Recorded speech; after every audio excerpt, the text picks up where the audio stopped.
ನಮಸ್ತೆ ಎಲ್ಲರಿಗೂ welcome back to my channel. ಇವತ್ತು ಎಳ್ಳಮಾವಾಸ್ಯೆ. ಎಲ್ಲರಿಗೂ ಎಳ್ಳು ಅಮಾವಾಸ್ಯೆಯ ಹಾರ್ದಿಕ ಶುಭಾಶಯಗಳು. ಉತ್ತರ ಕರ್ನಾಟಕದಲ್ಲಿ ಎಳ್ಳಮಾವಾಸ್ಯೆ ತುಂಬ ಫೇಮಸ್ ಆದ ಹಬ್ಬ. ಈ ಹಬ್ಬದಲ್ಲಿ ಮಾಡುವಂಥ ಒಂದು ಸ್ಪೆಷಲ್ ರೆಸಿಪಿಯಾದ ಶೇಂಗಾ ಹೋಳಿಗೆನ ನಾನಿವತ್ತು ಮಾಡಿ ತೋರಿಸ್ತಾ ಇದ್ದೀನಿ. ಈ ಹಬ್ಬದಲ್ಲಿ ಪ್ರತಿಯೊಬ್ಬರ ಮನೆಯಲ್ಲೂ ಕೂಡ ಈ ಶೇಂಗಾ ಹೋಳಿಗೆನ ಮಾಡೇ ಮಾಡ್ತಾರೆ. ಹಾಗಾಗಿ ಇವತ್ತು ನಾವು ಮಾಡೋಣ. ಹೇಗೆ ಮಾಡೋದು ಅಂತ ಬನ್ನಿ ನೋಡ್ಕೊಳ್ಳೋಣ. ಮೊದಲು ನಾನು ಶೇಂಗಾನ ಅಂದರೆ ಕಡಲೆ ಬೀಜನ ನೀಟಾಗಿ ಹುರ್ಕೋತಾ ಇದ್ದೀನಿ. ತುಂಬ ಚೆನ್ನಾಗಿ ಹುರಿಯೋದ್ರಿಂದನೇ ಈ ಹೋಳಿಗೆಗೆ ಟೇಸ್ಟ್ ಬರೋದು. ಎಲ್ಲೂ ಸೀದೋಗ್ದಿರೋ ಹಂಗೆ ನೀಟಾಗಿ ಶೇಂಗಾನ ಹುರ್ಕೋಬೇಕಾಗತ್ತೆ. ನೆಕ್ಸ್ಟ್ ನಾವಿಲ್ಲಿ ಮೈದಾ ಹಿಟ್ಟನ್ನು ತೊಗೋತಾ ಇದ್ದೀನಿ. ಮೈದಾ ಹಿಟ್ಟನ್ನ ಸಾಣಿಸಿ ಇಟ್ಕೋಬೇಕು. ನೆಕ್ಸ್ಟ್ ಶೇಂಗಾ ಕೈ ಆಡಿಸ್ತಾ ಇರಬೇಕು, ಇಲ್ಲಾಂದರೆ ಸೀದೋಗುತ್ತೆ. ಶೇಂಗಾನ ನೀಟಾಗಿ ಹುರ್ಕೊಂಡಾದಮೇಲೆ ನಾನು ಇಲ್ಲಿ ಒಂದು ಕಡೆ ಬೆಲ್ಲ ತುರ್ಕೋತಾ ಇದ್ದೀನಿ. ಇದು ಒಂದು ಉಂಡೆ ಬೆಲ್ಲ ಇದೆ. ಅರ್ಧ kg ಶೇಂಗಾ ಕಾಳು ತೊಗೊಂಡ್ರೆ ಒಂದು ಉಂಡೆ ಬೆಲ್ಲ ಸರಿ ಹೋಗುತ್ತೆ. ನಿಮಗೆ ಜಾಸ್ತಿ ಸ್ವೀಟ್ ಬೇಕು ಅನಿಸಿದ್ರೆ ಜಾಸ್ತಿನೂ ಹಾಕ್ಕೋಬೋದು. ಇಲ್ಲಿ ನಾನು ಹುರಿದಿರೋ ಅಂಥ ಶೇಂಗಾನ ಸಿಪ್ಪೆ ಸುಲಿದು ಈ ಥರ ಮಾಡಿಟ್ಕೊಂಡಿದ್ದೀನಿ. ನೋಡಿ, ಎಲ್ಲೂ ಸೀದೋಗಿಲ್ಲ, ನೀಟಾಗಿ ಚೆನ್ನಾಗಿ ಹುರಿದಿದೆ ಶೇಂಗಾ. ಇದನ್ನು ಈಗ ನಾವು ಮಿಕ್ಸಿ ಮಾಡ್ಕೊಳ್ಳೋಣ. ತುಂಬ ಈಸಿಯಾಗಿರುತ್ತೆ, ಯಾರು ಬೇಕಾದರೂ ಮಾಡ್ಕೋಬೋದು. ಇದಕ್ಕೆ ಬೆಲ್ಲದ ಪಾಕ ತೊಗೋಬೇಕು ಆ ಥರ ಏನೂ ಇಲ್ಲ. ನಾನು ತುಂಬ ಈಸಿಯಾಗಿ ಮಾಡ್ತೀನಿ, ಅದನ್ನು ನಿಮ್ಮೆಲ್ಲರಿಗೂ ತೋರಿಸ್ತಿದ್ದೀನಿ. ನಾವು ಹಿಟ್ಟನ್ನ ಈ ಥರ ಕಲಸಿಟ್ಕೊಂಡಿದ್ದೀವಿ. ನೋಡಿ, ಮೈದಾ ಹಿಟ್ಟು ಇದು. ಗೋಧಿ ಹಿಟ್ಟಲ್ಲೂ ಬೇಕಾದ್ರೂ ಮಾಡ್ಕೋಬೋದು. ಈ ಥರ ಚೆನ್ನಾಗಿ ನಾದಿ, ಅದು ತುಂಬ ಗಟ್ಟಿನೂ ಆಗಿರಬಾರ್ದು, ತುಂಬ ತೆಳುವೂ ಇರಬಾರ್ದು, ಮೀಡಿಯಮ್ ಆಗಿ ಇರಬೇಕು. ಹೋಳಿಗೆ ತುಂಬ ಬೇಳೆ ಹೋಳಿಗೆ ಕಲಿಸ್ತೀವಲ್ಲ ಆ ಥರನೂ ಕಲಸಂಗಿಲ್ಲ, ಸ್ವಲ್ಪ ಗಟ್ಟಿಯಾಗಿರಲಿ. ಚಪಾತಿ ಥರ ಗಟ್ಟಿಯಾಗೂ ಬೇಡ. ಅದಕ್ಕೆ ನಾನು ಚೆನ್ನಾಗಿ ನಾದ್ಕೊಂಡು ಎಣ್ಣೆ ಹಚ್ಚಿ ಇಟ್ಕೊಂಡಿದ್ದೀನಿ. ಈಗ ನಾನಿಲ್ಲಿ ಒಂದು ಉಂಡೆ ಬೆಲ್ಲನ ನೀಟಾಗಿ ತುರಿದಿಟ್ಕೊಂಡಿದ್ದೀನಿ. ನೋಡಿ, ಬೆಲ್ಲ ಈ ಥರ ಸಾಫ್ಟಾಗಿ ಮೆತ್ತಗೆ ಎಷ್ಟು ಚೆನ್ನಾಗಾಗಿದೆ ನೋಡಿ. ಇದನ್ನು ಬಟ್ಟೆಯಲ್ಲೂ ಜಜ್ಜಿನೂ ಇಟ್ಕೋಬೋದು, ಅಥವಾ ನಾನು ಈಸಿ ಮೆಥಡಲ್ಲಿ ತುರಿದ್ಬಿಟ್ಟಿದ್ದೀನಿ. ಕಾಯಿ ತುರಿತೀವಲ್ಲ ಅದರಲ್ಲಿ ತುರಿಬೋದು. ಈಗ ಕಡಲೆ ಬೀಜ ತಣ್ಣಗಾಗಿದೆ, ಸಿಪ್ಪೆನೂ ತೆಗೆದಾಗಿದೆ. ಇದನ್ನು ನಾವು ನೆಕ್ಸ್ಟು ಮಿಕ್ಸಿಗೆ ಹಾಕ್ಕೊಂಡು ರುಬ್ಕೋಬೇಕು ಅಷ್ಟೇ. ಬೆಲ್ಲದ ಪಾಕ ಗೀಕ ಏನು ತೊಗೊಳೋದು ಬೇಡ, ತುಂಬ ಈಸಿಯಾಗಿರುತ್ತೆ. ಒಂದು ಸಲ ಮನೇಲಿ ಟ್ರೈ ಮಾಡಿ. ಈಗ ನಾನು ಮಿಕ್ಸಿ ಜಾರ್ಗೆ ಹುರಿದಿರೋಂಥ ಕಡಲೆ ಬೀಜನ ಹಾಕ್ಕೊಂಡು ಪೌಡ್ರ್ ಮಾಡ್ಕೋತೀನಿ. ಫಸ್ಟೇ ಬೆಲ್ಲ ಸೇರಿಸ್ಬೇಡಿ. ಈಗ ಒಂದೆರಡು ಏಲಕ್ಕಿನೂ ನಾನು ಬಿಡಿಸಿ ಶೇಂಗಾದೊಳಗಡೆ ಹಾಕ್ಕೊತಿದ್ದೀನಿ. ಅದನ್ನು ಹಾಕಿ ಈ ಥರ ರುಬ್ಕೋಬೇಕು. ತುಂಬ ನುಣ್ಣಗೂ ಬೇಡ, ಸ್ವಲ್ಪ ಈ ಥರ ಇದ್ದರೆ ಸಾಕು. ಒಂದೆರಡು ರೌಂಡು ತಿರುಗಿಸಿದ್ರೆ ಪೌಡ್ರ್ ಆಗುತ್ತೆ. ನೆಕ್ಸ್ಟ್ ನಾವು ಬೆಲ್ಲ ಹಾಕ್ಕೊಳ್ಳೋಣ. ನೋಡಿ, ತುರಿದಿಟ್ಕೊಂಡಿರೋಂಥ ಬೆಲ್ಲನೂ ಮಿಕ್ಸಿ ಜಾರ್ಗೆ ಹಾಕಿ ಈಗ ಇನ್ನೊಂದು ಸಲ ರುಬ್ಕೊಂಬರೋಣ. ಆಗಿದೆ ನೋಡಿ.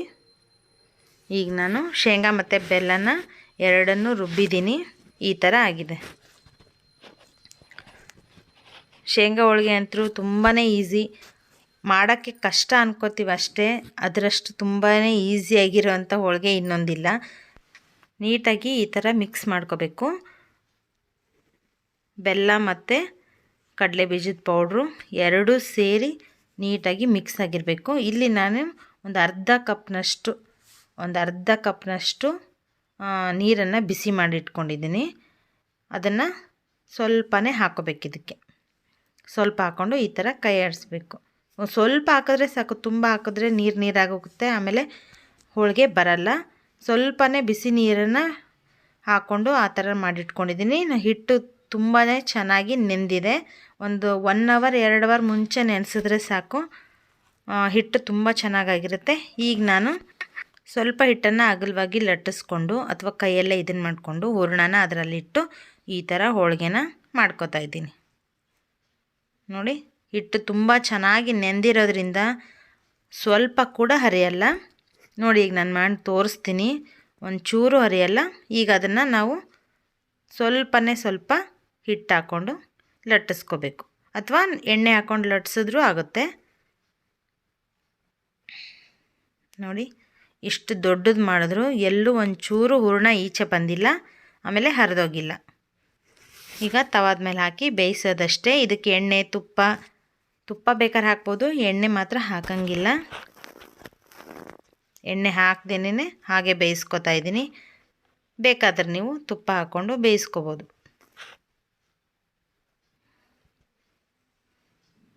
ಎಷ್ಟು ಚೆನ್ನಾಗಿರೋ ಅಂಥ ಶೇಂಗಾ ಹೋಳಿಗೆ ರೆಡಿಯಾಗಿದೆ ನೋಡಿ.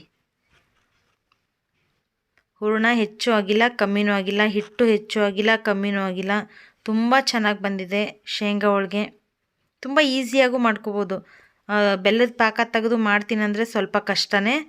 ಅದಕ್ಕೆ ನಾನು ತುಂಬ ಈಸಿ ಮೆಥಡಲ್ಲಿ ಮಾಡ್ಕೊಂಬಿಡ್ತೀನಿ ಶೇಂಗಾ ಹೋಳಿಗೆನ. ಅಷ್ಟೇ ಟೇಸ್ಟಿಯಾಗಿರುತ್ತೆ, ಸಖತ್ತಾಗಿರುತ್ತೆ.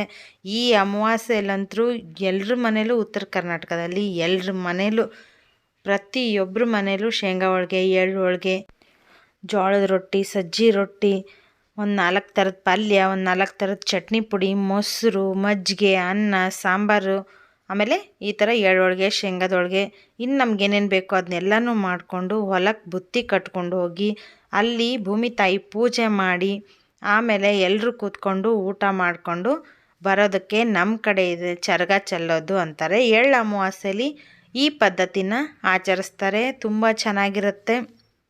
ಮನೆ ಮಂದಿ ಎಲ್ಲ ಸೇರಿರ್ತಾರೆ. ಊರಿಂದ ಸಂಬಂಧಿಕರು ಬಂದಿರ್ತಾರೆ. ಎತ್ತಿನ ಗಾಡಿ ಕಟ್ಕೊಂಡು ಅಥವಾ ಈ ಟ್ರ್ಯಾಕ್ಟ್ರಲ್ಲೋ ಅಥವಾ ನಡ್ಕೊಂಡು ಹೋಗಿ ಹೊಲಕ್ಕೆ ಹೋಗಿ ಪೂಜೆ ಮಾಡಿ ಊಟ ಮಾಡಿ ಹೊಲದಲ್ಲೆಲ್ಲ ತಿರುಗಾಡಿಕೊಂಡು ಹಾಯಾಗಿ ಈ ಬದುಕಿನ ಜಂಜಾಟಗಳನ್ನು, ನಮ್ಮ ಸಮಸ್ಯೆಗಳನ್ನ ಎಲ್ಲ ಮರ್ತೋಗಿ ತುಂಬ ಖುಷಿಯಾಗಿ ಆಚರಿಸ್ತೀವಿ ಈ ಹಬ್ಬನ. ಹೋಳಿಗೆ ಮಾಡ್ತಾ ಮಾಡ್ತಾ ನನಗೆ ತಿಳಿದಿರೋಂಥ ಸ್ವಲ್ಪ ಮಾಹಿತಿಯನ್ನು ನಿಮಗೆ ತಿಳಿಸೋಕ್ಕೆ ಟ್ರೈ ಮಾಡಿದ್ದೀನಿ. ಶೇಂಗಾ ಹೋಳಿಗೆ ನೋಡಿದ್ರಲ್ಲ, ನೀವು ಒಂದ್ಸಲ ಮನೇಲಿ ಟ್ರೈ ಮಾಡಿ ಹೇಗೆ ಬಂತು ಅಂತ ಕಮೆಂಟ್ ಮೂಲಕ ತಿಳಿಸಿ. ವಿಡಿಯೋ ಇಷ್ಟ ಆದರೆ ಪ್ಲೀಸ್ ಒಂದು ಲೈಕ್ ಮಾಡಿ. Thank you for watching. Bye. Next ಮತ್ತೊಂದು ಹೊಸ ರೆಸಿಪಿ ಜೊತೆ ನಾನು ನಿಮ್ಗೆ ಸಿಗ್ತೀನಿ. ಅಲ್ಲಿವರೆಗೂ ಬಾಯ್.